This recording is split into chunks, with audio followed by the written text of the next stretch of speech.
Giraffes Can't Dance by Giles Andre, illustrated by Guy Parker Reese.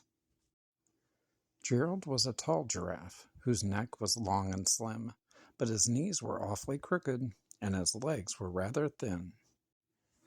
He was very good at standing still and munching shoots off trees, but when he tried to run around, he buckled at the knees.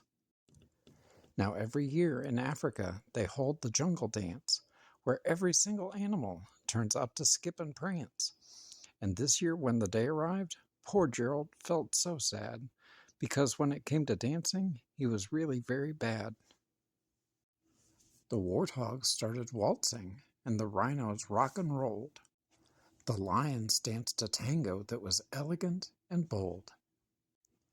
The chimps all did a cha-cha with a very Latin feel, and 8 baboons then teamed up for a splendid Scottish reel. Gerald swallowed bravely as he walked toward the floor, but the lions saw him coming, and they soon began to roar. "Hey, look at clumsy Gerald," the animals all sneered. "Giraffes can't dance, you silly fool. Oh, Gerald, you're so weird." Gerald simply froze up. He was rooted to the spot. "They're right," he thought. "I'm useless. Oh, I feel like such a clot." So he crept off from the dance floor, and he started walking home. He'd never felt so sad before, so sad and so alone. Then he found a little clearing, and he looked up at the sky. "The moon can be so beautiful," he whispered with a sigh. "Excuse me," coughed a cricket, who'd seen Gerald earlier on, "but sometimes when you're different, you just need a different song. Listen to the swaying grass, and listen to the trees. To me the sweetest music is those branches in the breeze. So imagine that the lovely moon is playing just for you. Everything makes music if you really want it to." With that the cricket smiled and picked up his violin. Then Gerald felt his body do the most amazing thing.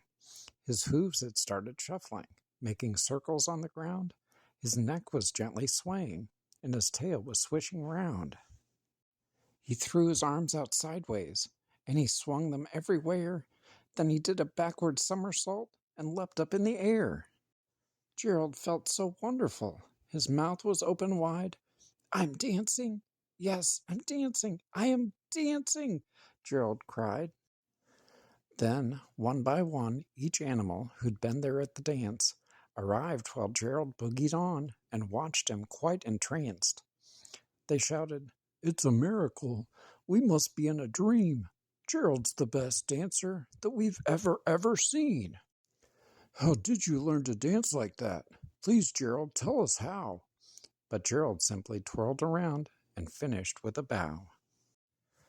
Then he raised his head and looked up at the moon and stars above. "We can all dance," he said, "when we find music that we love."